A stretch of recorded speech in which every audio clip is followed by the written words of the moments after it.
règle générale, l'obésité n'est pas la principale plainte des patients en visite, mais elle est présente chez bon nombre de ceux qui traitent l'hypertension artérielle, le diabète, l'arthrose, etc. Les médecins recommandent nécessairement aux patients de réduire la graisse corporelle en modifiant leur mode de vie et leur alimentation, en prescrivant souvent des médicaments. Il y a quelque temps, nous avons eu un patient avec un indice de masse corporelle de 55 souffrant de diabète de type 2. Elle a raconté aux médecins ses nombreuses tentatives pour perdre du poids.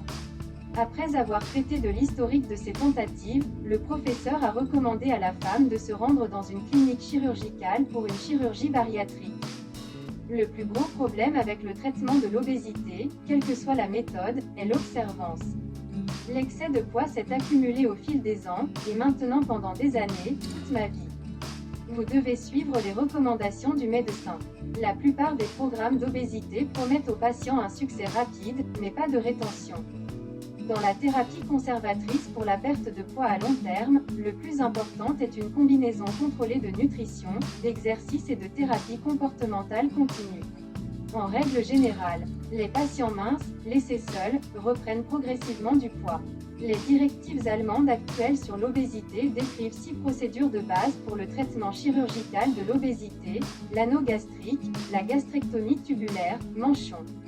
Le pontage gastrique proximal, le pontage gastrique avec une boucle oméga, la dérivation biliopancréatique et la dérivation biliopancréatique duodénale. Par exemple, les opérations de cerclage gastrique en Allemagne ne sont pratiquement plus pratiquées pour un certain nombre de raisons. Ces chirurgies irréversibles sont critiquées pour leurs effets secondaires en termes de malabsorption des nutriments et sont désormais considérées comme des procédures de secours.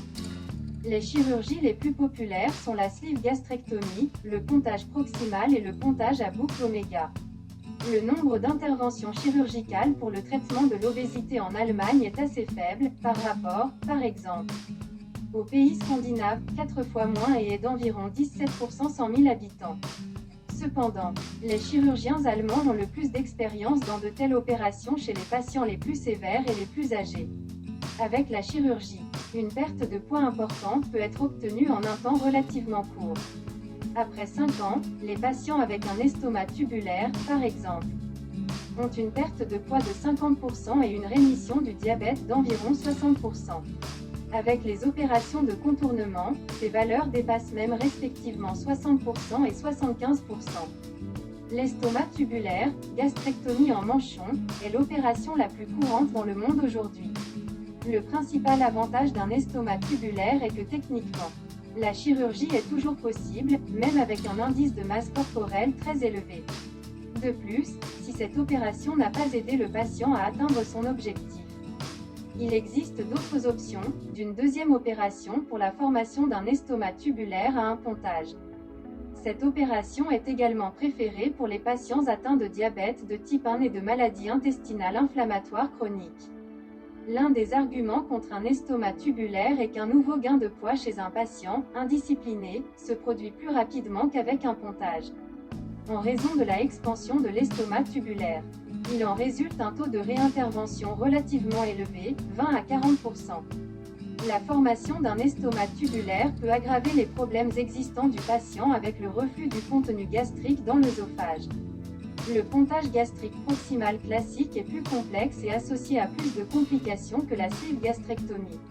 Cependant, il présente des avantages indéniables.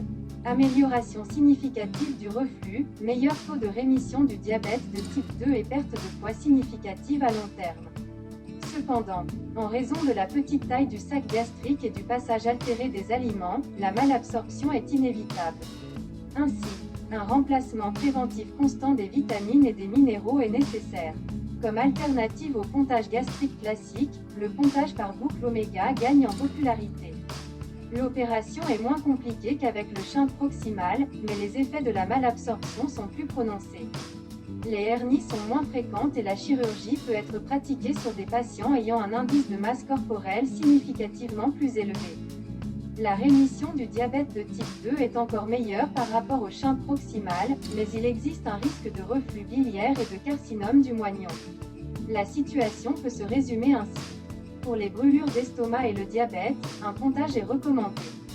Dans le cas d'un indice de masse corporelle très élevé, supérieur à 60, en règle générale, seule une sleeve gastrectomie ou un pontage est techniquement possible. De nouvelles méthodes, telles que la dérivation biliopancréatique, sont encore considérées comme expérimentales et peuvent être réalisées dans quelques centres. Les traitements chirurgicaux de l'obésité sont efficaces, mais ils sont tous très invasifs.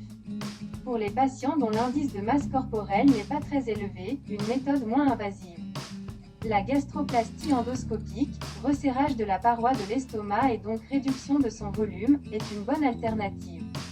La chirurgie endoscopique est moins invasive, mais aussi moins efficace. La perte de poids est plus faible qu'avec d'autres méthodes chirurgicales. Mais la durée d'hospitalisation et le taux de complications sont plus faibles. Par rapport au changement de mode de vie seul, donne une perte de poids de 1% en un an. La chirurgie endoscopique combinée à des changements de mode de vie est beaucoup plus efficace, donne une perte de poids de 13% en un an.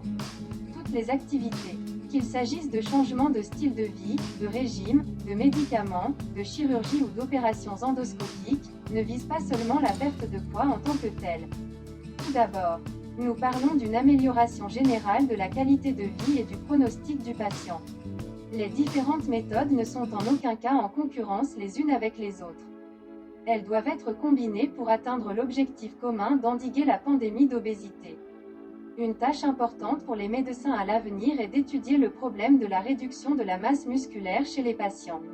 Les méthodes de lutte contre l'obésité, dans lesquelles moins de masse musculaire est perdue, seront considérées comme les plus souhaitables.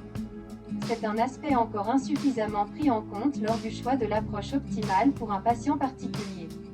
Nous traitons les demandes des patients en peu de temps et coordonnons avec le médecin tous les aspects de l'arrivée à venir. Les patients reçoivent un devis indicatif de l'hôpital à des fins médicales, et notre cabinet fournit un devis pour les services supplémentaires. Nous fixons une date de rendez-vous.